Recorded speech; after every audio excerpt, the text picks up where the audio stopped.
What's up, folks, and welcome to this week's episode of the Pilot Review Show. I am Captain Blade J52, and I'm joined by my usual band of merry co-hosts. This week we have Neela, our resident console guy, with us. Ba-dum-tsh. And we have our man with the RP, who's in that little tiny NX you see there, Artie. Hey guys. And we have our resident teacher of the Kirby variety, which is yet to make her way over to the ship formation. I'm coming. Giggity. I was scanning Omegas. But we got a good bit of stuff this week for you guys. We're running a little bit late. Had some Tribbles in the warp core that I had to get out of there and everything. I blame the Packlet Ensign. But we're up and running finally. So I suppose we should go ahead and get started. Now, a couple of big things we do want to touch base on as far as announcements and everything. I will actually let Kirby explain this part. Well, the first announcement we have, it is the beginning of the year, new year, and everybody's are starting to get ready and looking at, in our case, Star Trek Las Vegas in August and getting out there. So we're making our plans and we are doing what we need to do. So we would like to ask your help to help us with some of the expense. We have set up a GoFundMe. The link will be in the bottom of, or in the description. Or if you're watching it on Twitch, it should be listed on the Twitch page near where you're watching, or it will be in the description of the YouTube video. So give us a look, as much or as little as you can afford. If you can't afford anything, pass it on to a friend, pass it on to a family. We do have quite a while to go until late July as far as the expenses, so if you can't think of us now, think of us next time you get a chance. So your assistance there would be much appreciated. Indeed. Alright, and I know we have other announcements. But most definitely, if you'd like to help us get out to Las Vegas, you want to see Pilot Review out there again, then definitely please consider us. Any little bit will help and whatnot, but we're grateful for even just a share of the GoFundMe. But anyways, as far as some of the other stuff going on, I am drawing a massive brain fart today. But which part am I looking at on the notes? Very top. Very top. In red. Okay. Now, a couple of big things to do with the temporal event on the console. This was the thing I was brain farting about.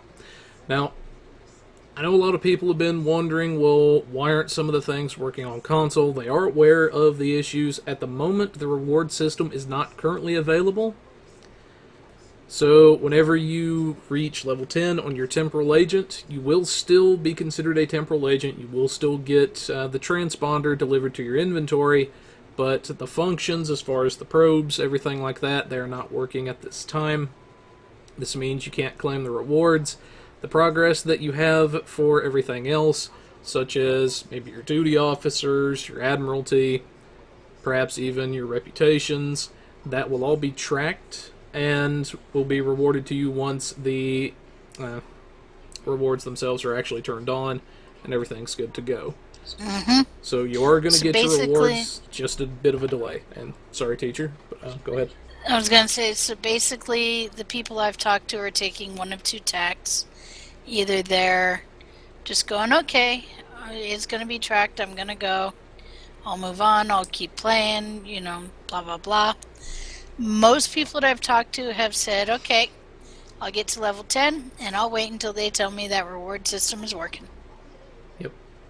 So they make sure they get the little transponder, and then they stop playing that character. Yes, it is. And they're going to wait. So, now, yeah. It is definitely worth it to create your Temporal Agent, because you guys are going to be getting the full rewards that we had on the PC, and there are a few good rewards to it. such as one in particular that you'll get later on that is a very big deal. Once you max out a certain number of the reputations to tier 5, you will get an account-wide unlock so that if you go to one of those reputations later on, let's say Iconian is a hypothetical, and you try to purchase the shield. Well, instead of starting at Mark 12 Very Rare, it will start at Mark 13 Ultra Rare. And that will be account-wide for not just that character, but any and all future characters as well. Now, there's a lot of other good rewards you can get. That's just, to me, the one that I found the most use for. But we did want to make mention of that. Now, the other big thing as well is they are temporarily removing the Undine Assault Queue on the console due to a technical issue. So they are working on it. That will be coming back. That's a major queue that they're going to want to get working again as soon as possible. Now, also there is an issue with the Fluid Dynamics mission. So you'll want to skip that in the meantime. You will be able to go back and finish it later on. But for the meantime, it's best to just go ahead and bypass that queue, or not queue, but bypass that mission outright. But anyway, that's some of the announcements that we have for you guys that they've put out there that they didn't really give us an article for. So we wanted to go ahead and make some of that stuff clear for y'all.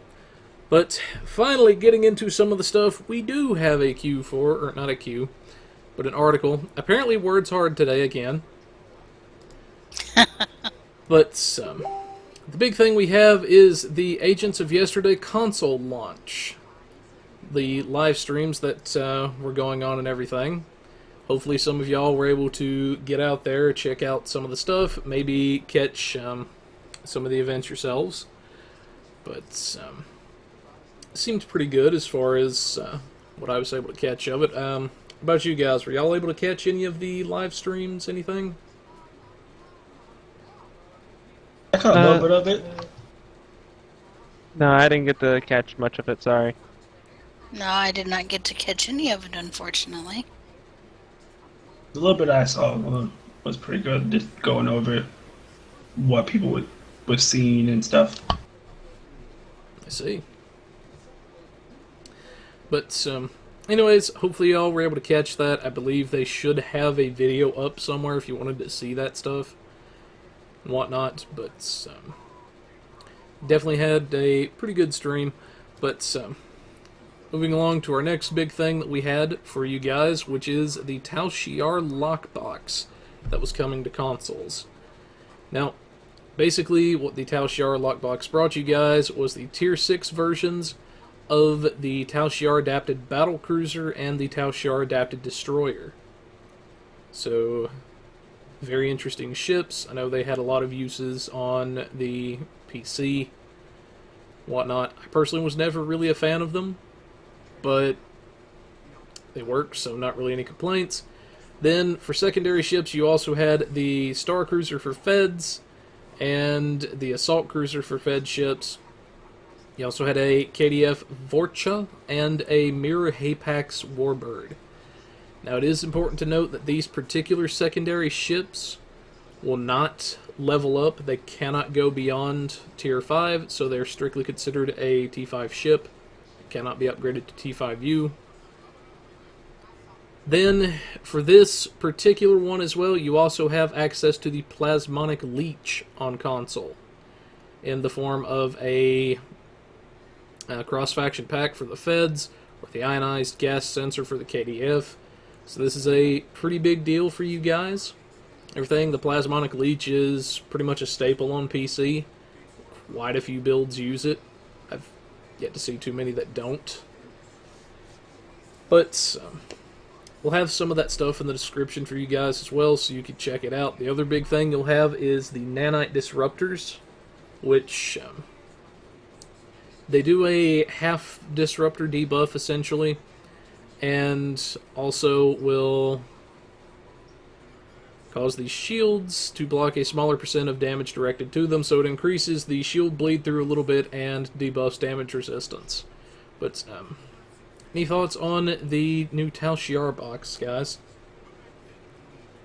Well, definitely the Plasmonic Leech is Whew, that's a very good console to have. Can't say enough about it.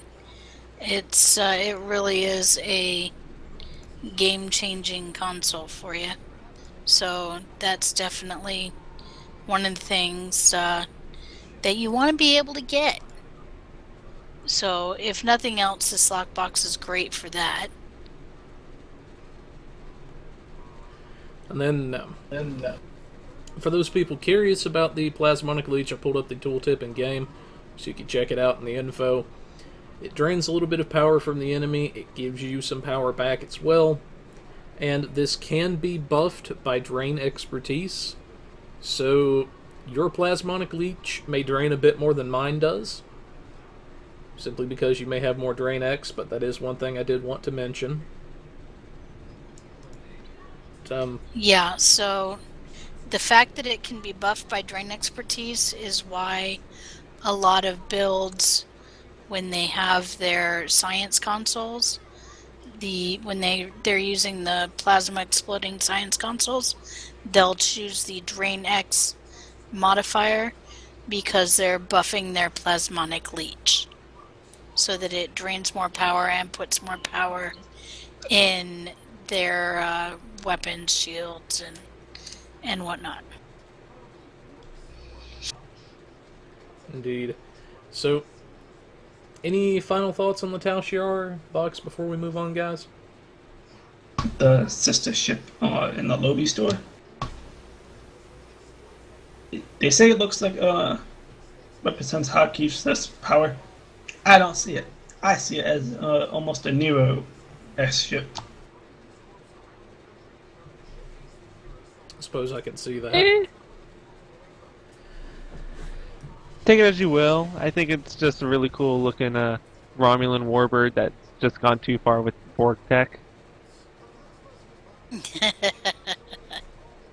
Filthy Romulans going into that tech. So, definitely some interesting stuff all around with our nanite, or not a nanite, well, our Chi Arm box. I'm thinking nanite disruptors apparently again. But we'll have this in the notes so you guys can check out the box for yourselves. Hopefully, maybe some of y'all will get lucky and be able to score one of the new ships, or be able to experiment with some nanite disruptors. But definitely some good stuff all around. Now, the other thing we have is the console patch notes for the 14th, or Valentine's Day. You can see quite a bit of notes that's you guys have got to go through here, but definitely got some of the new holdings, the new episode. Now for you guys, your anniversary ship was also the Crenum Science ship. Definitely a good little ship. I believe we touched base on last time. But anyways, any particular patch notes? We'll start with you since you're the console guy, Neela. Anything in particular that sticks out to you? Besides Agent yesterday that sticks out, Fleet Armadas is what sticks out the most. And since all the fleets are basically kind of starting, basically new, the Armadas are going to help a lot more than what they did on PC. I can see that. I can see that too. It's, what about everybody else? Any thoughts from you guys? Well, it looks like they're getting the Badlands Battle Zone, so that's nice. I would say definitely the Armadas are interesting because with all the fleets at a fairly new level, then they're going to have, it's going to be much more helpful to pull resources and share. You guys have the Omega scanning game? Yep. Yes, you do. Omega Molecule Stabilization. How's that going for you? How's the interface on that? It's actually, in my opinion, it's a lot easier to go up and down. Really? Okay.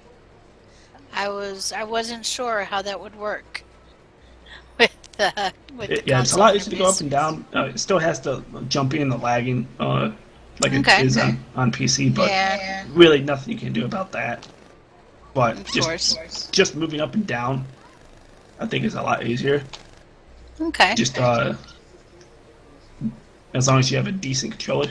If your controller's kind of old and the joystick sometimes sticks. Then you're gonna have issues, but okay. Okay, definitely cannot stress enough how important those Omega things are. Omega traces and whatnot. They really combine to make a great upgrade that you guys cotton on. Those upgrades are awesome, so get as much of that as you can stand to. Yeah. Actually, And, yeah. actually have a couple of them on me so we can show you guys exactly what they give you. In the Awesome. information, it actually says this tech upgrade provides a 2 times technology points in research as an experimental superior tech, but can be applied at any class of equipment at no dilithium cost. So these are universal tech upgrades. They're free to throw on whatever you want. You can use them and combine them with a major research boost on a Mark II, and guarantee that it has a 40% chance to flip every time you hit the button, all the way up to at least Mark 9 usually. So that means every single time you hit that button is a chance for it to flip at 40%. I have seen in most cases, in almost all cases using these, that 9 out of 10 of the items that I upgrade will at least make it to ultra rare, with quite a few of them even going as far as epic. So these are very, very good to obtain. But anyway, I just wanted to show that to you guys real quick so you can get an idea of what you're looking for. Now, we did do the calculations, myself and Kirby, and we figured in order to create one tech upgrade, you will need 27 of each of the colored particles. And then, how we further calculated this, it takes 3 of the colored particles to make a sliver, it takes 3 slivers to make a shard, 3 shards to make a fragment, and 3 fragments to make a tech.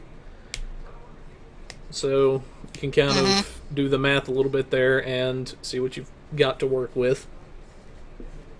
But Yep, and you will need 27 of each color because it takes 1 of each color to make a sliver. So it has to be 27 of each color as your starting point in order to make 1 Omega upgrade. Indeed. And Yep. one thing I also do want to touch base on before we move on is, as far as the Omega game itself goes now, you do have a chance, if you score high enough, that you'll be granted either an Omega Shard or perhaps even an Omega Fragment, if you score high enough. Now, it is not guaranteed that you get these, but it is a very high probability that you will. So it can very much so pay for itself very easily. But Yes. Also, another thing on the patch notes. okay. Under the content, under fleet holdings, the various item requirements, such as torpedoes, devices, etc., and commodity requirements, except for contraband, have been converted into a single energy credit entry. Nice. Any partially completed projects will have the commodity item requirements removed and replaced with EC. Contraband will remain unique, and then removed any duty officer input requirements on all reputation projects, and increased the dilithium input requirements by 100. So that's definitely some interesting stuff. Now, it may seem like a drag that they removed the commodity requirements and everything, and it may seem like that setting it back like that is a pain in the rear end, but in the long run, I've seen that it's a lot easier to do that way. People usually have, maybe 100,000 EC here, maybe a million EC over there, and they would much rather just throw the EC onto everything than they would the actual commodities themselves. So in the long run, I believe it's a much better solution, but again, that's just me. But we'll have this stuff in the notes for you guys. You'll be able to check this out and see everything going on with the console stuff.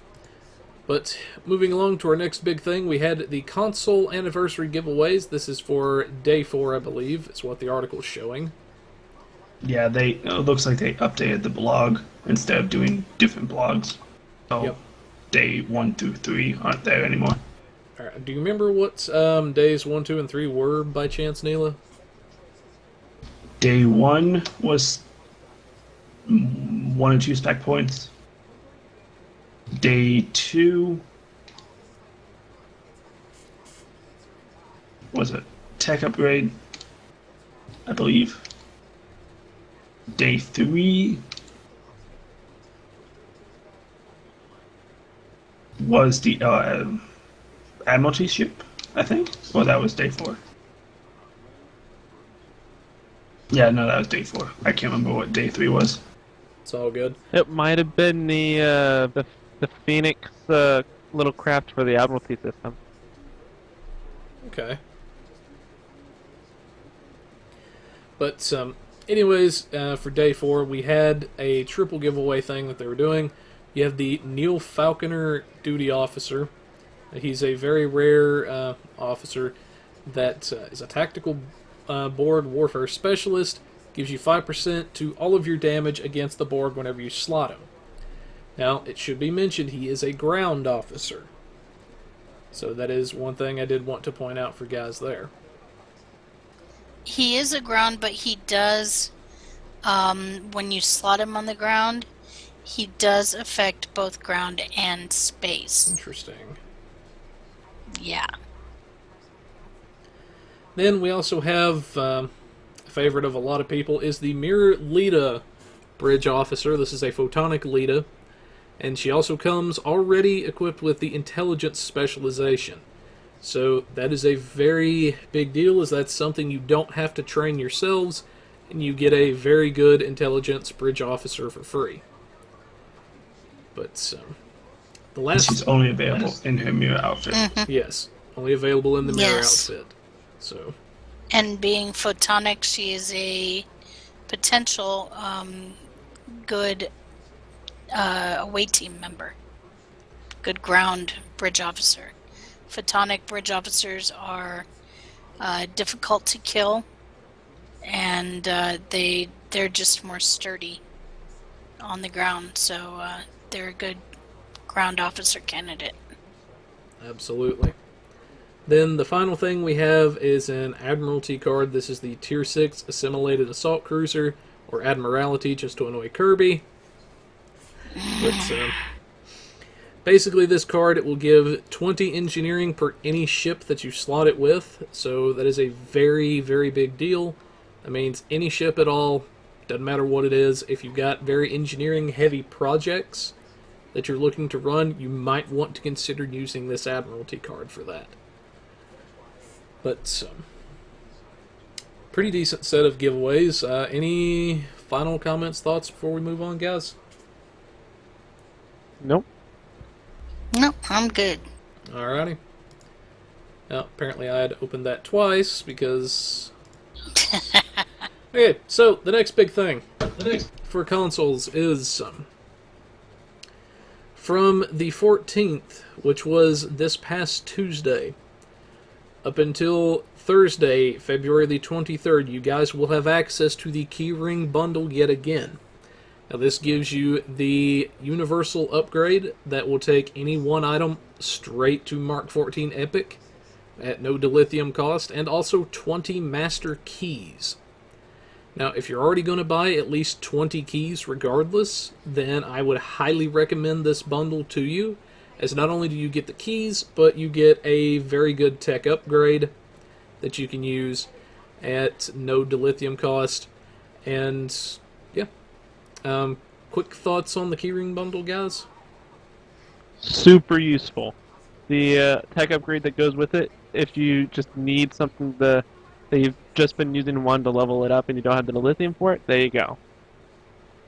Most times it just not only gives you like good like buffs and stuff, like some weapons give you like maybe ×3 damage or anything like that. It usually gives you those good procs, basically. So any? Awesome. Oh, go ahead, Kirby. As I always say, use them on things you already know all your mods for. Don't use them on things where you have to guess. And yeah, so don't use them on things you have to guess. Use them on things where you already know the mods. Something that don't start with a Mark II purple. That kind of thing. Yeah. And go from there. Yeah. Absolutely. I know sometimes I like to use them if, say, I've got a new tune. Maybe I want to upgrade an Aegis set. Maybe I want to wait until I can get my Kobali 4-piece, and then I'll upgrade something like that where I know exactly what I'm going to get. But these can definitely be a big-time dilithium saver because of them just automatically taking it there for you. But I was saying, if you're going to get more than 20 keys anyway, definitely consider investing in this, because it's a situation of why only have just the benefit of the keys when you can get the benefit of the keys and the tech upgrade. But anyways, we'll have this in the notes for you guys. You can check that out as well. But moving along to our next big thing. For consoles, we have the Echoes of Light Week 1 rewards. Now this brings out the new Nausicaan energy weapon sets. This is the Disruptor set. It gives you a beam array, then there's the console, and I want to believe there was a torpedo with this as well. Now whenever you complete the featured episode for the first time each week, you'll be granted a special weekly reward box where you'll get an enhanced universal tech upgrade or a captain specialization point. So that is also account bound as well. You can move the tech upgrade to wherever you need to go. You can move, I believe, the specialization point as well. So pretty much any tune you need it with, you can send it to. You can only get this once per account per week. So sadly, if you're somebody like me with 14 tunes, you can't spam it and get 14 spec points. But oh, don't I wish? Oh, yeah, I know it. I do too. So sadly, you're limited to just one per week, which I can understand why. But any quick thoughts on this, guys? It's a fun little episode. The Nausicaan weaponry can be nice for a low-level character that doesn't quite have much yet. This will definitely give you a couple pieces of disruptors or disruptor weapons that are pretty nice, and they don't cost you anything. So it's always nice. And it's also nice if you like to do a disruptor build for the buff or debuff. Indeed. Now, one thing for my console guys out there, I actually am using this set on my Keldon right now, so I'm going to give you guys a bit of a preview of some of the items that you're going to have access to. Let me pull it up here. You can see I'm a pack rat when it comes to my inventory. Alright, now for the beam, I've not had a chance to really upgrade this one yet, but basically you can see some of the stuff that you get. It is the Nausicaan Disruptor. Now, I'm using a ton of duty officers and a ton of effects, so you're going to see some extra stuff about plasma damage there. So you just have to kind of ignore that a bit. Now, the one thing that you do have a chance to do is proc the Disruptor net. I'm using actually 2 pieces of the Nausicaan set, but you can kind of see the set bonuses themselves. Now, for the 2 set, you get the Disruptor net, which has a chance to proc and disable and deal a bit of disruptor damage to the enemy. If you're using the 3 set, which includes the beam, the torp, and the console, you have a chance, well, actually not a chance, I'm brain farting again, but you get 26.6% disruptor damage and 50 starship hull pin for your weapons. So that is definitely not something to sneeze at if you're somebody that likes to use a torp anyway on the ship, and you're using disruptors. This is something that you may want to consider. But that's the beam array. You can kind of see some of the stuff to do with it there. Let me actually show the console a little bit. You can see some of the stuff that actually comes on the console. You get some drain expertise. You get a bit of power transfer rate, which is always very nice to have. At this one's actually at 14 Ultra, so 31.7 power transfer and 23.8 disruptor damage. So not only do you get disruptor damage from the console, but your 3-piece can give you even more disruptor damage. So potentially 50%, or a little over 50% is what you're looking at in this particular instance. But that's the Nozzkin stuff. I don't actually have the Torp on me, so I can't really show that to you guys. But I can show you the console and the beam a little bit, so you can kind of get some ideas of what you're in for. But, anyways, we'll have this in the notes for you guys. You'll be able to check that stuff out. Kind of maybe plan for what you're wanting to go for. But moving on to our next big thing, we have another special unlock for the K-13 fleet holding. That's actually for the consoles. And for the consoles, yes. It's the beginning of the unlocks. Beginning of the unlocks, I should say. Let's get drunk. And apparently this one also had a before and after, so you can kind of see what it looks like before you slot this, Yes. and then what it will look like after you slot it. So this one... So remember, Go ahead. I was going to say, so remember, your K-13 base may be in shambles, but you will have a bar. Alcohol is a requirement. Oh, Lord. Exactly. I'm not any good surprised they went engineer. there. Well, with all the know crap what that your Scotty had to priorities deal are. with, I can't really blame him for drinking as much as he did. I really can't. But, anyway... Scotty's probably like, Captain, make me do this and this, and giving me only 15 minutes. It cannot change the laws of physics. Yeah, pretty much. Now, this particular unlock will run from the 14th, which was this past Tuesday, up until the 28th. So you have 2 weeks in order to complete it, or to at least slot it, that is. Now, one thing we do want to mention, we always do this with every project like this. Now, one of the common questions that myself, that Kirby, that Neela, that a lot of fleet leaders get is, will this project be taken away from us if we don't complete it before the end of the event? And the answer to that is no. As long as you have the project slotted, even if it's the one that is to take effect right after the current one clears out. So as long as it's set to go, or it's already there, you'll still be able to complete it, even if it takes you another year or two to do it. It only cares that you had the project slotted to start with.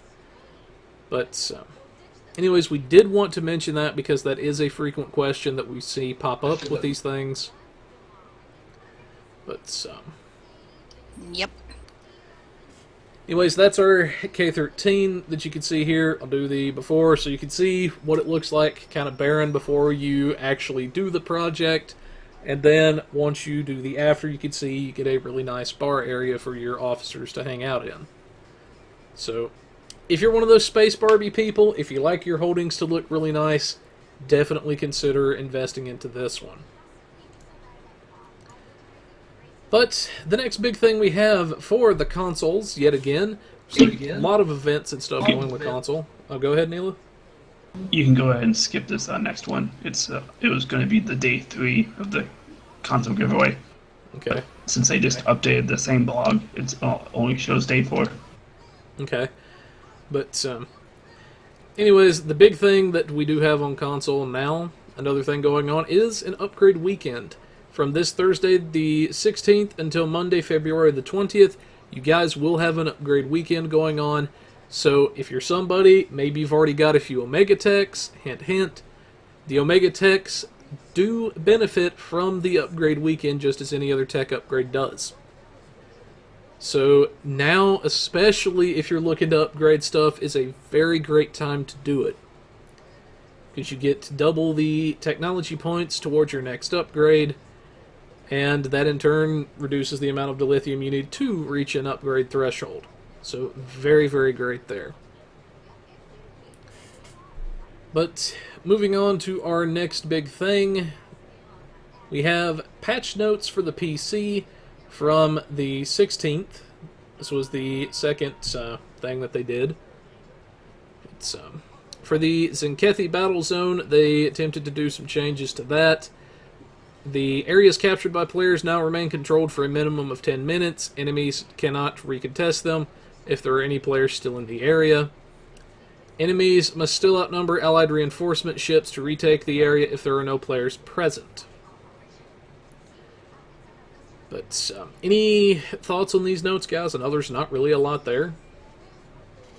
I feel I actually had fun with the Lucari Bridge view screen being split in half.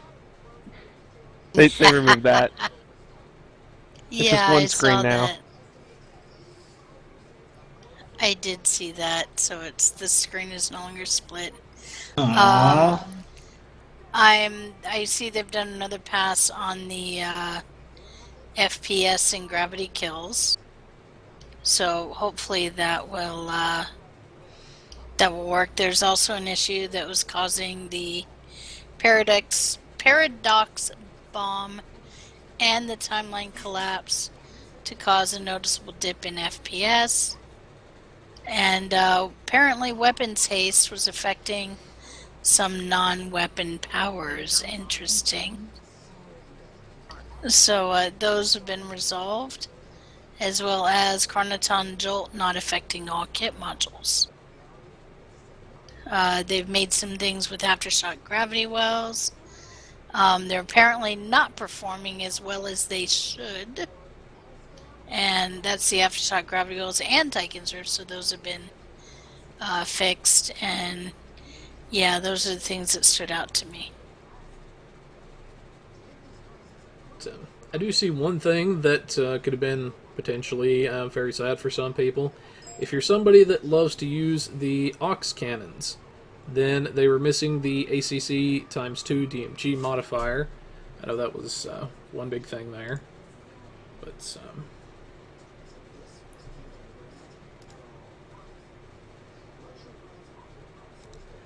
that is one big thing that we did have. Mm-hmm. Anything else? Anyone? No?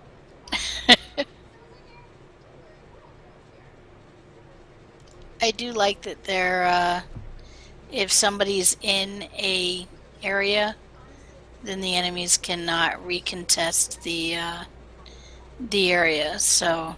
Yep. Well, that explains the I map think at the that's- moment. Yeah. There's actually an issue about that. It's not entirely fixed. Sorry, guys. I still see a few bugs out there. So, to the guys at Cryptic that may see this, please don't kill me, but I'll explain once we get to the buggy corner. But You do realize that your name is at the top of their hit list, right, Chris? yeah, probably.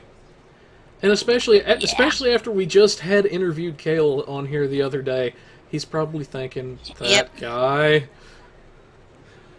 But, and speaking of, since I already mentioned it, I'll go ahead and do a bit of a plug for it. We were fortunate enough to actually interview Ambassador Kale just the other day. This was actually on Thursday, so we do have that up on our channel. I'd advise going and checking that out.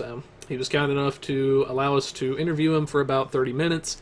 And we were able to get most of the questions in there, as well as getting a few of the questions from some of the people in chat at the time as well. And hopefully we'll be able to get him back on again at some point in the future. And perhaps some other folks from Cryptic as well. But definitely do check that out as well.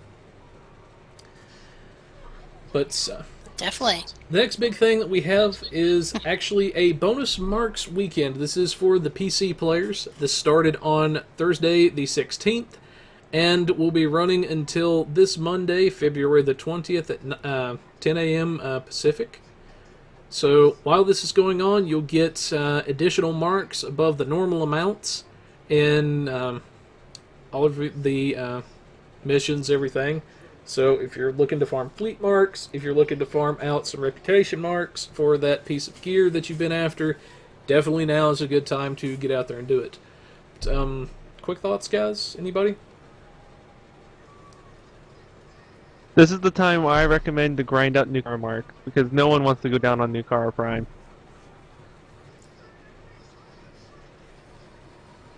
can definitely agree with that. So, anyways, I suppose we'll... Well, new car marks are easy. Well, there's... Go do a CCA. There is, but in between then, I guess I can see what he's getting at. But, moving on to our next big thing. Finally, we have a costume and boost sale. So if you're looking to pick up some extra slots, maybe you're a Space Barbie type person, you have a lot of outfits and everything, or you're just looking to pick up some boosts for XP, for research, for commendations, whatever it is to get that nice little bit of an edge. From the 16th until the 20th, which is Monday again, you'll be able to purchase all of these items at a 20% discount, so now's the time to go out there and get those extra slots you've been after. That way you can have nice pretty things for any fleet events, maybe chilling at Club 47, just, you know, any of that kind of stuff. We are Barbie girls. He had to go there. In a Barbie world.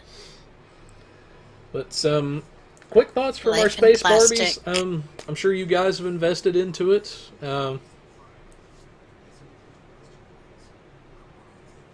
It's fantastic. They would. They totally would. But, anyways, that's one thing we did want to mention. So go out there, get those boosts, pick up those costume slots, whatever it is you're looking to do. Now's the time to invest in some stuff. And I swear, every time I want to save money, they always do something like this. Every time. It's like, every time I say I want to save money or something, somebody at Cryptic's like, oh, he wants to save money, hold my beer. I'm telling you, they do that. They're evil geniuses. They have spies everywhere. And Yep. the next big thing for PC is we have the Week 4 rewards for the Of Signs Importance mission. So, I believe this week was the Space Trait Regenerative Control Synergy and the Ground Trait Restorative Control Synergy, so the ground and space versions of that. And this also does reward the events. Crap, I'm brain farting again. The Featured Episode Weekly Reward Box. There we go. Yes. Now, this, again, will give the Enhanced Universal Tech Upgrade or the Captain Specialization Point to whoever opens it. And it is account bound, so you can send it to whichever toon that needs it. Again, you can only claim one of these per week, sadly. Otherwise, I'd have quite a few toons with maxed out stuff. But, like I say, understand why they don't. Still, shameless plug. But, now, it does touch base on what some of the traits do. It says the Restorative Control Synergy Ground trait gives you a regeneration buff for 10 seconds when you activate a kit module that has a control effect. Regeneration buff does not stack. And then the trait for space similarly gives a regen buff for 10 seconds when you activate a bridge officer ability that has a control effect. And that also does not stack. We're hearing that we're having problems with the Twitch feed. What's it doing out there for Twitch? Boss man says push the reset button. Alright, so I guess let me restart the Twitch real quick.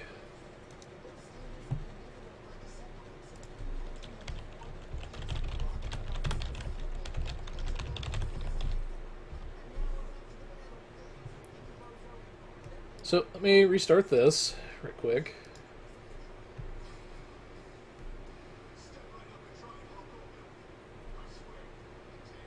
Alright, and let's try booting it back up.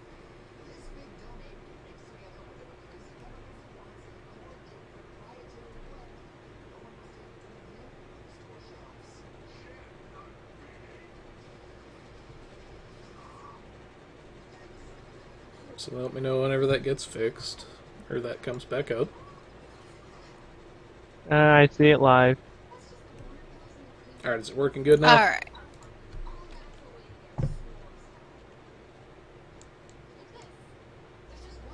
Okay. Still doing the loady thing on my screen. There we go. Seems to be working on mine. Alright, does that fix the issue out there, folks? Can y'all hear me good still?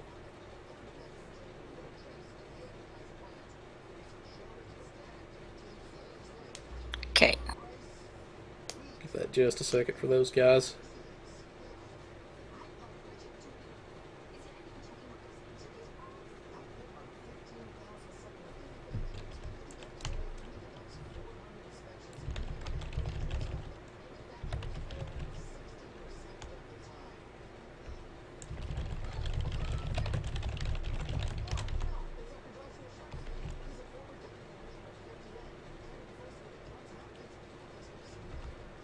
Trying to see if it's showing up good for the folks out there, because if not, Out there in Twitch land, let us know. yeah, let us know if you can. Post in the chat. Yeah, let us know if you can see it, hear it. Okay, good. Boss Man says we're good to go. Okay. Alright. And so the next one, we're just about to get to the announcement on the forums about February Yes. 21st. You want me to take this one, Chris? If you want to, guard ahead. Okay. Alright, so it turns out that next Tuesday, February 21st, they're doing some behind the scene things. Maybe they're fixing all the spaghetti connections. I don't know. But they're going to have the server for both PC and console down for maintenance for 6 hours, roughly. For all games. 6 hours for all games. So, starting around our usual time, which would be 7 a.m. Pacific. But Ambassador Kale says all is not lost. So they're planning on entertaining us. I don't know what they'll be doing, but he says his fantasy elf Barbie counterpart, Julia, and him will be hosting a dual community manager stream on Facebook and the Perfect World Twitch channel, starting at 8:30 Pacific time, so we can join them, and they will have prizes and more. Disclaimer, and more is an amorphous descriptor of quantity that can encompass a large spectrum with no numerical amount associated or guaranteed. Yep. And So in other words, one thing I yes. did want to mention, just in case, uh-huh. is Luke Critter saying it's all Perfect World Entertainment titles, not just STO. I think you'd said it was the console Yes. and PC, but yeah. So everything is coming down, folks, for those 6 Yep. hours. We do just want to mention that. But Yes. anyways, continue, So teacher. this is a big maintenance. So the TLDR, Joint Community Manager live stream, where on Twitch and Facebook, when Tuesday, February 21st, 8 a.m. Why? Well, why not? Have replicators and probably Q or something. And see you then.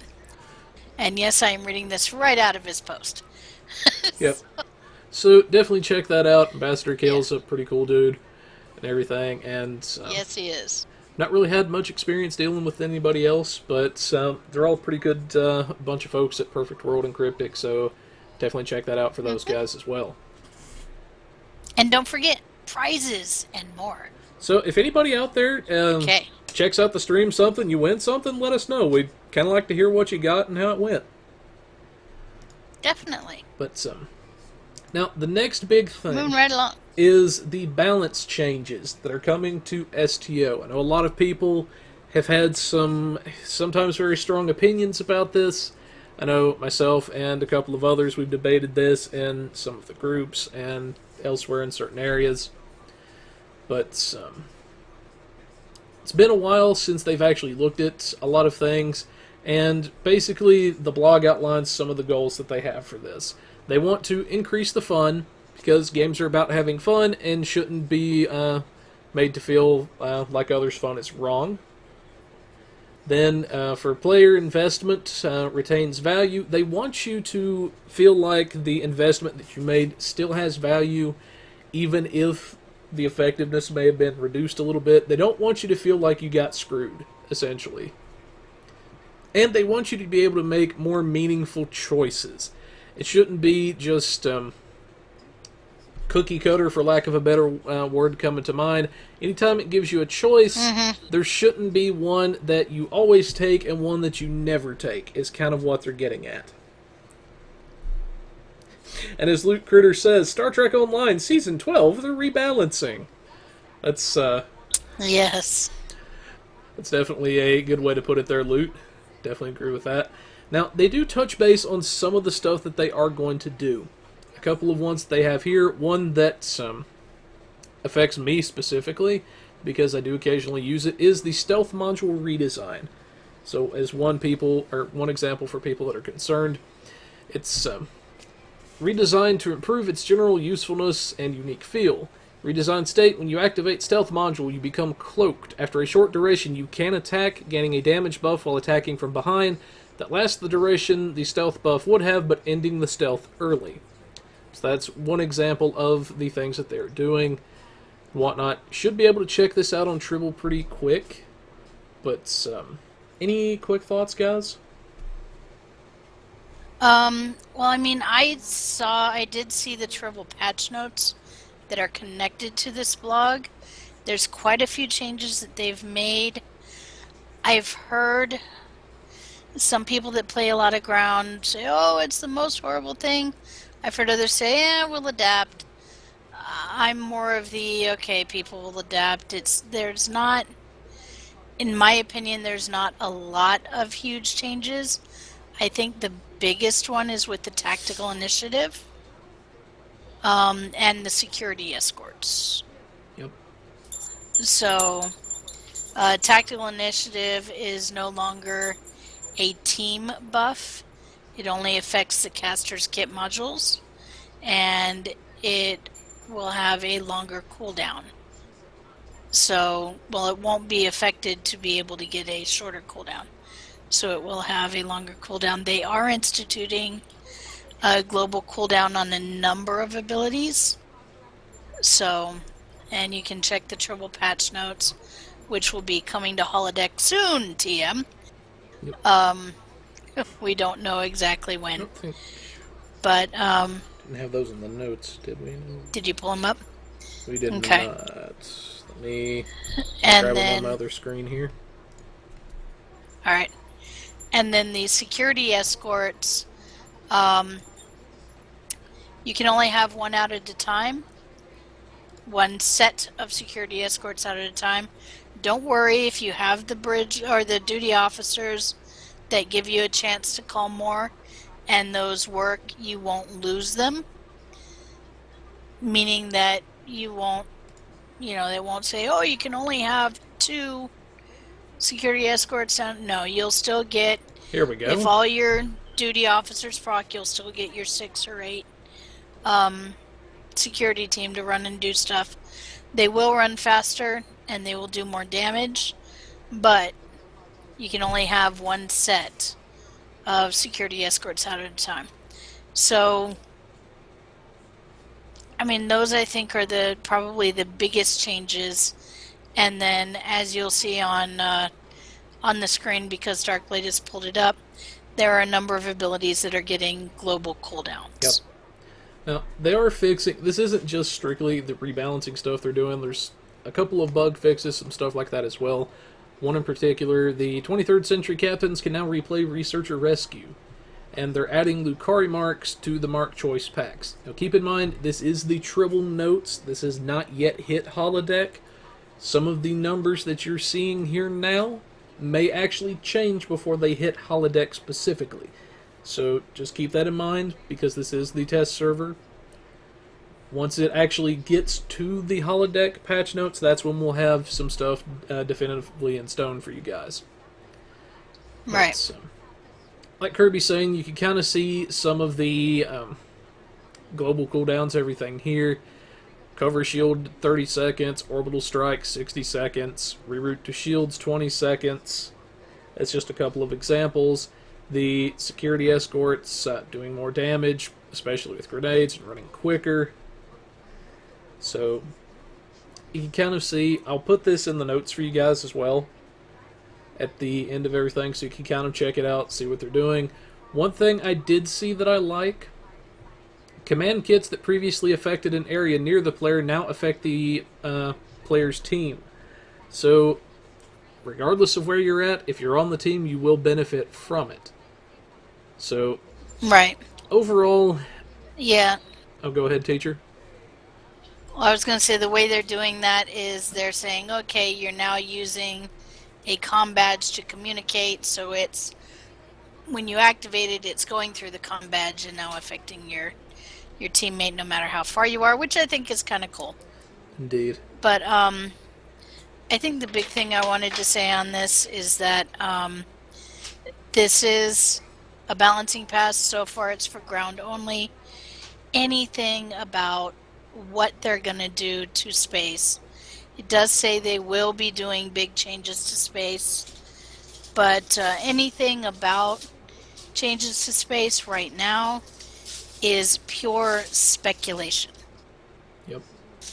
We don't have any kind of official word, so if you hear people spouting doom, doom, it's the big great nerf of 2017 and space is gonna really suck and they're gonna take away beam fire at will and they're gonna do this and they're gonna do that. Right now, it's complete speculation. Yep. So just relax, put away your tinfoil hats. It's not time yet. Now, from time to Put down the pitchforks. From time to time as well, I know it's never fun when MMOs do these sort of things, but every so often, once they've added a lot of abilities or a lot of times went by, MMOs do tend to go back, look at certain abilities, look at certain things, see how they could improve it, see if it needs to be nerfed, if it needs to be buffed, and everything. That's pretty much the nature of MMOs. It comes with the territory. It's never fun when something you like gets nerfed. Always fun when something gets buffed, but in the long run, I believe it will be a lot better off. Like I say, once we get more information about the not just the ground, but space as well, then we'll have some more stuff out there to show you guys, be like, hey, and then we can kind of, I guess, debate a little bit and go from there. But, Right. if you're concerned about some stuff, definitely get on Tribble. Let them know, hey, I think that this is too much of a buff. Here's why. I think this is too much of a nerf. Here's why. They do actually listen to the Tribble feedback, and they do listen to the feedback from the players, and they go from there. So, definitely get on there. Let it be known what you think about this. Do you think it's good? Do you think it's bad? Do you think that something could be updated to be made a little bit better? Because the feedback is important to them. But, anyways, that's pretty much everything with the Tribble notes. Like I said, I will add this to the description for you guys once the local recording goes up, so you can check this out and you can kind of see what you're looking at the moment. But moving on to the next thing, we actually have a budget build. Everything for you guys this go around. And what we have is actually a bare bones budget for the Keldon. Now, a lot of folks know this is the ship that I fly as my main flagship in-game, and as such, I'd said a while back and everything that I was going to eventually do a budget build for the Keldon. Well, here it is, finally. So, as far as the Keldon itself goes, obviously I went with a Disruptor build, because that's what the ship is more tailored towards. You can load it with any energy type, but it comes with some good stuff anyways. Now, as far as the Keldon itself goes, it comes with 4 of the Spiral Wave Disruptors. Now, these are a special kind of Disruptor. They are a hybrid of Phasers and Disruptors. They deal Disruptor damage, but also have access to the Phaser proc. So it is possible you could debuff their damage resistance, or knock a subsystem offline. Now, these also will start out at the levelless quality, meaning they will level up with you to a certain extent. And once you throw them in the upgrade window, they will convert to Mark 12 beams for free. They also start out with accuracy ×2 and DMG ×2. So they are special weapons. Currently, I believe, the only ones in game that can get 6 modifiers at epic quality. So, and in case people are curious what the spiral waves look like once you get to Epic, I'll go ahead and show one right quick. At Ultra Rare, you get the Crit X modifier, which gives you some critical chance and severity, and then, of course, the AC DM mod. So that's an example of what one looks like at Epic. But getting back to the budget build for our weapons, I used the 4 spiral waves because why not? Then we also have 2 of the Plasma Disruptor hybrids. These come from the Past Imperfect mission if you're on the Fed side. Then we also have the Nausicaan Disruptor and the Resonant Disruptor. The Nausicaan set coming from the Echoes of Light mission, and the Resonant Disruptor set coming from the Blood of the Ancients. So, some very good weapons. You can see, if you're using the Keldon, you get a pretty good start already. For the shields, the engines, the warp core, those things, I did go with Soul Defense. A lot of people have heard me talk about why in the past. Basically, for Soul Defense, if you're using 2 pieces of it, you get the equivalent of a Neutronium armor for free, just by having the items equipped. Now, the 3 set is the Spherical Heal that you get, that heals not only yourself, but a few allies close to you for a good chunk of your health. Very, very potent heal. So definitely nothing to sneeze at, and can essentially bring your ship back from dead in a lot of cases. Then, because it doesn't come with a warp core, we have the Temporal Phase Overcharged Warp Core. This will give you access to a Temporal Negotiator type effect. It cuts your Bridge Officer cooldowns in half for a certain amount of time. So very potent warp core to have. As far as our devices go, they're, in my opinion, purely personal preference. A couple of ones that you could consider is the energy amplifier batteries for beam weapons. Those will give a buff to beam weapon damage for a time. And also the subspace modulator, which comes from the skirmish mission. Very nice little defensive ability. As far as the budget for this particular build goes, this is the bare bones budget. This assumes a maximum EC spending limit of 2 million EC, with everything else being as free or cheap as possible. Now, for engineering consoles, what we have is actually the universal that comes with the ship. This is the Spiral Wave Disruptor Lance. Go ahead and show you guys the stats that you can get on that. It is 20% Disruptor Energy Weapon Damage as a passive, and cooldown reduction on Intel Bridge Officer abilities 12.5%. So very potent. And whenever you fire the Lance, it deals a good chunk of disruptor damage. It has a 90-degree targeting arc. It will disable one subsystem for 5 seconds, and a debuff of 30 all damage resist for 15 seconds. So very, very powerful ability. You can equip it on the Galore at T5 or T5U, or on the Keldon. But as far as the other consoles, we have our assimilated module for some crit severity and crit chance coming from the Omega Rep. We have the Bioneural Gel Pack for a bit of Bridge Officer cooldown. Now, for a money console, we did go with a Conductive RCS. This ran about 950k on the exchange. Then we have the Sustained Radiant Field for the hull healing and shield healing that it can give, as well as a little bit of a damage boost. Now, we also have our Nausicaan console. Then I'll show you guys an example of what that looks like. We have the power transfer and the disruptor damage, as well as some Drain X that it can give you, just in case people wanted a preview of that. Now, I did show some of these a little bit earlier, but the other things we have are 2 of the plasma generating amplifiers.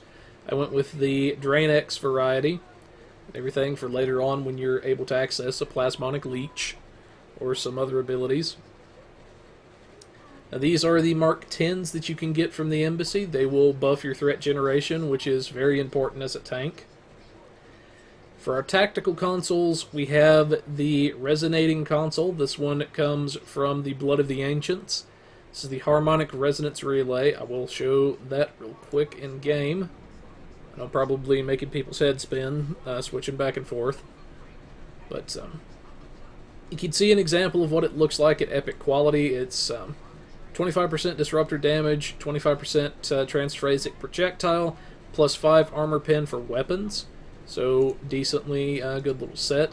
And then the 2 set, not too terribly impressive in my personal opinion, or not really something I would go out of my way for a lot, but definitely worth mentioning. 3.6 weapon power and resonance. Disruption wave increases energy damage dealt to shields by 15%. So very potent little stuff that we have there. Then finally we have 2 of the plus beam consoles. These come from the one of the missions in the Yesterday's War arc. I believe I put it in the notes exactly which one. I did. It is the Terminal Expanse in the Yesterday's War arc. Now, because of this one being from the Temporal arc, you will need to have completed all prior missions before it becomes visible. That is something I did want to make clear. So, if you go looking for the mission, if you haven't completed everything prior, it will not be visible. But that's what we have as far as our equipment goes.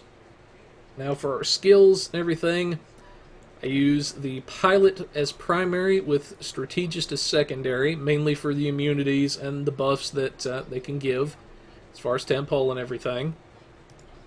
For actual space skills, this is the build I've used quite a bit. Everything kind of see how I've got my Lieutenant skills, Lieutenant Commander, everything. Like I say, I'm not really a fan of the ultimate abilities.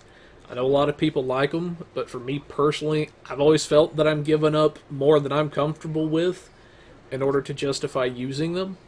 Now, if you're somebody that likes them, absolutely, by all means, go for it. Use it. But, again, that's just my personal opinion. You can see the Commander and Captain rank skills, kind of what I'm doing here. And then, finally, the Admiral skills. Everything. Like I say, you don't have to use this exact setup. This is just the one that I found a lot of success with and works for me. So that's what I'm recommending to you guys. But as far as our traits go, everything here is actually free that you can obtain in the game. You have the Nanite Repair Matrix. This triggers a heal when dropping below a certain hull. It can activate once every 90 seconds. This comes from the Midnight Mission. Now I do have the Beam Barrage and the Give Your All abilities. These come from the Beam and Engineering R&D schools respectively. I always assume that if I'm going to use one of these abilities from the R&D schools, that as you're leveling up, you've picked 1, maybe 2 schools to level, and these were the traits that you chose to use, or the schools you chose to level, I should say. We also have the Elusive for free defense, Beam Training for free beam damage, then we have Accurate, mainly to fill the slot, because I couldn't really think of anything else. We have Last Ditch Effort, which is the career specific for tacticals. If you're an engineer or a science person, just swap out to your appropriate thing. Then we have Operative for free crit chance and severity. Point Blank Shot, this is another free trait you get from the House Peg mission. And then finally, the Imposing Presence for free threat gen and a little bit of hull healing. I would like to point out that instead of Accurate, you could have put in Fleet Coordinator for some free DPS based on the size of your team. That is one trait I'd honestly forgot about this go around. Mm-hmm. But definitely one thing you can do. It's not gonna lie, this build was kind of put together in a bit of a hurry, but yeah. So as far as starship traits go, I did end up using Improved Pedal to the Metal. This is the improved version for whenever you eventually max out the pilot tree. Then we also have the Best Defense. Your attack patterns give a hull healing buff along with their normal effects. That comes from the House Peg mission. Then I did use the Unconventional Tactics, this that you get from the specializations. I believe Strategist is where I picked that one up. Then for our space reps, we're only using 4 abilities because we are assuming, yet again, that you don't have the 5th slot unlocked. So we have the Advanced Targeting Systems, because free severity. Then I had the Aux Power Offensive for some extra damage there. Then we also have Energy Refrequencer for some free healing based on how much damage you're doing. And then the Precision for free crit hit chance. Now, another one I have used in place of Aux Offensive, if you're not a fan of that one, I have experimented with the Chronocapacitor array as well for free Bridge Officer cooldown reduction. So, point being, you do have some options with the space rep abilities. That's the main 5 that I've experimented with. For active reps, we can kind of ignore this one because it's a ground ability. I just slotted that there so I didn't forget. Then we have the Biomolecular Shield Generator. This is the little poofy green spherical shield that people use in space. Then we have the Deploy Sensor Interference Platform. Everything that I had. This can allow something to taunt off of you, take a little pressure off of you for a time. The Anti-Time Entanglement Singularity for when you eventually max it out. This is a very nice little thing to have. Then finally, our Quantum Singularity Manipulation. This boosts your science stats for a time, and also gives you a temporary cloak effect. Now, the combo that myself and Kirby always like to use is we use our Quantum Singularity first, any other exotic buffs we may have, then we'll throw our Anti-Time ability for even greater damage. Yes, works very nicely. But finally, we have our Bridge Officer powers. Now, the Keldon itself does come with a Lieutenant Commander Universal Intel seat, so you can slot whatever base officer you want, or use Intel powers on the ship. And the other Intel station is a Lieutenant Engineering / Intel. Now, for this particular build, I went with a Science Officer in the Intel seat, and I went with a Science Team 1 for the shield healing and the purge of stuff such as the subnucleonic effects. We also have the Feedback Pulse and a Gravity Well 1. Now, one other option you did have here is you could have swapped in a Surgical Strikes if you wanted to use the trait from the Keldon, but I chose not to this go around because I wanted the Gravity Well. For Lieutenant Commander Tactical, kind of standard for a tank in my personal opinion. You've got Tactical Team 1, redistribute your shields and purges tactical debuffs. Then you have the Attack Pattern Delta. So if you're getting hit anyways, you might as well use this because that will buff you while debuffing the enemy at the same time. Now it is important to note, if you're not getting hit, this is going to do squat for you. So that is one thing to mention there. If you find yourself in a situation like that, you might want to consider swapping to Beta. Or perhaps even going to Omega if that's your thing as well. Now, I did run a Fall 3 with this. This is assuming you're a tactical captain. If not, you'll have to pick that up off of the exchange. Shouldn't be too expensive. For Commander Engineering, we have an Engineering Team 1. Gives us some hull restoration back. Then also purges certain debuffs. Reverse shields to recharge your shields when they drop. Then Emergency to Weapons 3. This will need to be trained by an engineering officer or picked up off the exchange.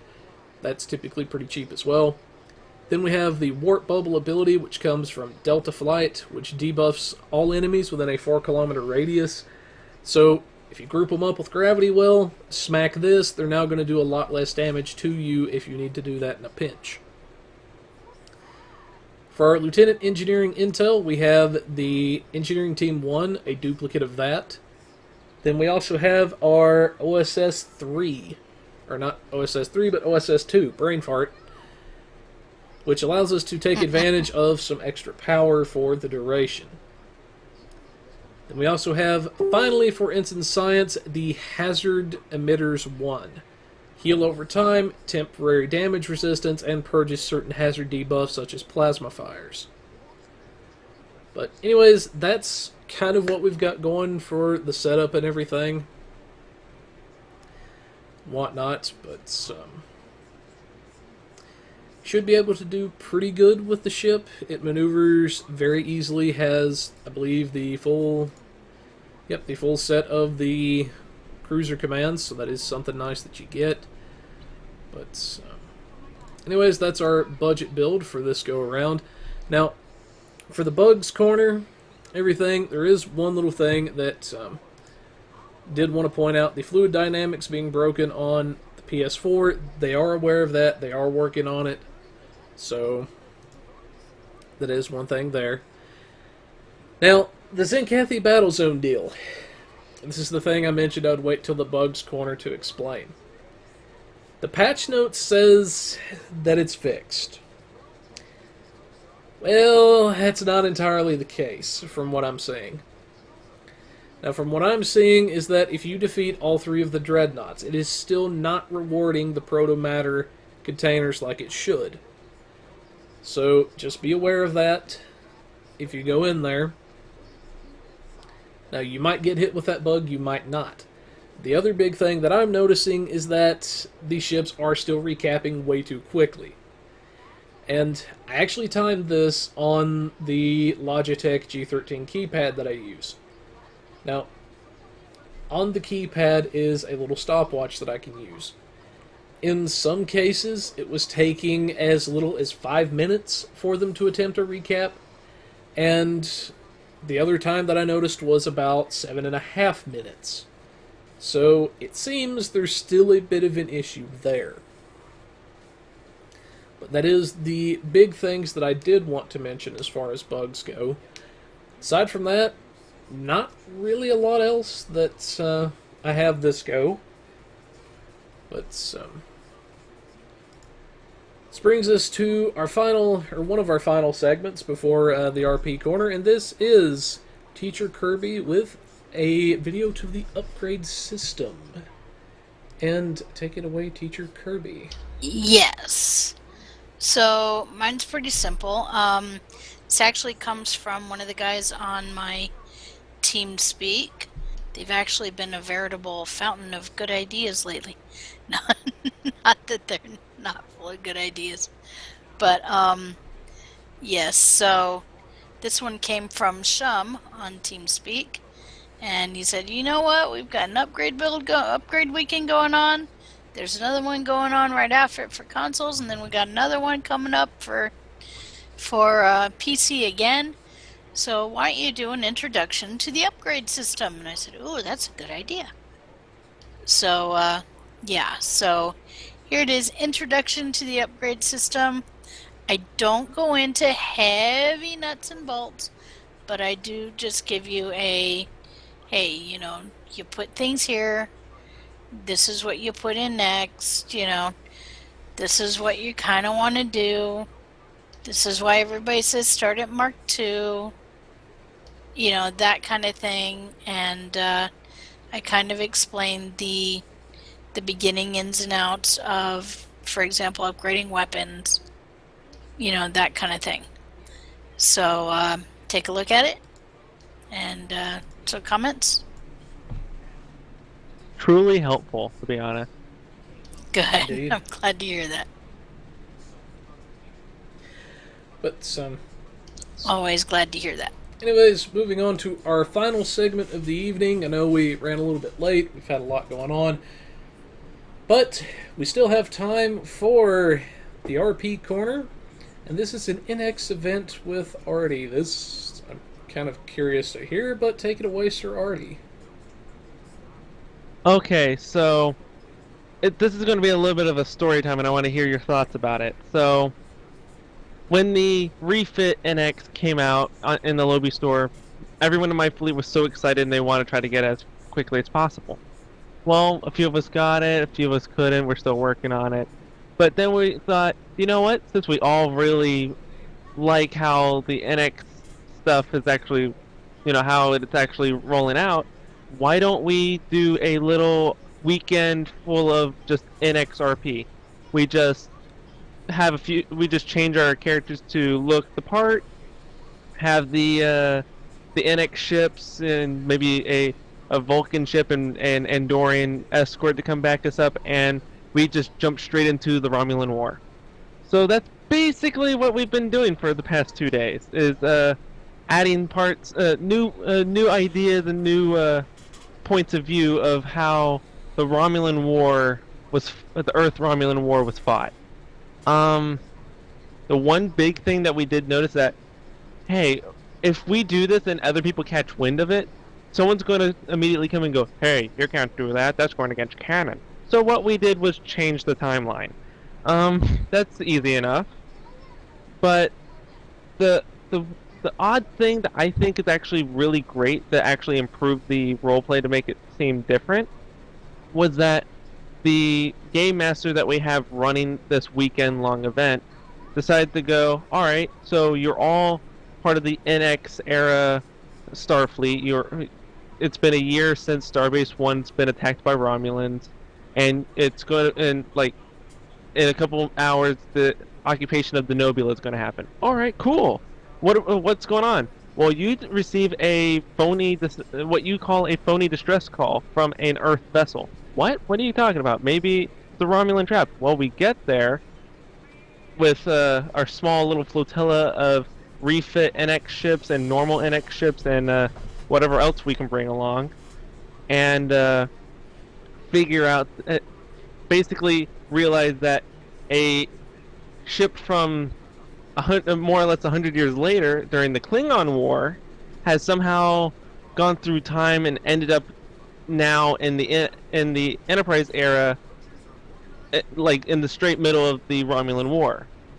Us NX captains are just completely baffled. We don't know what's going on, and all we get is a shaken man at the bridge of a busted up ship named Captain Garth Vizar going, hey, the Romulans are kidnapped some type of probe from us. You need to go get it. And we're like, okay, what happened if we don't?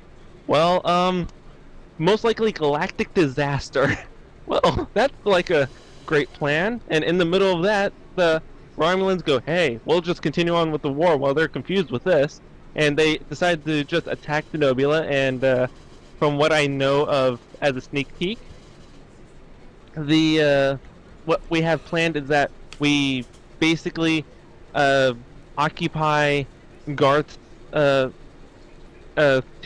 era escort. Basically, we modify our own weapons with whatever tech we can find on it, and we go attack the Romulans before they can get to Earth, which apparently happens literally, if we go by canon, 2 days or so, a couple of days later after they occupy the Nobula. They just jump straight over and attack Earth and demolish more or less everything. Well, with the sneak peek, the idea is that the Romulans are going to show up and we're going to be ready for them. Instead of us getting our ass whooped, we may do the ass whooping. Who knows? So, your thought? Sounds interesting. Yeah. Definitely very interesting, and kind of curious how that's going to play out. Well, I'll keep you posted. Sounds like a plan. But anyways, folks, that's our show for this week. Now, if you'd like to see us interview more... What did we forget? We did have a community question. We did. And then another quick announcement. Alright.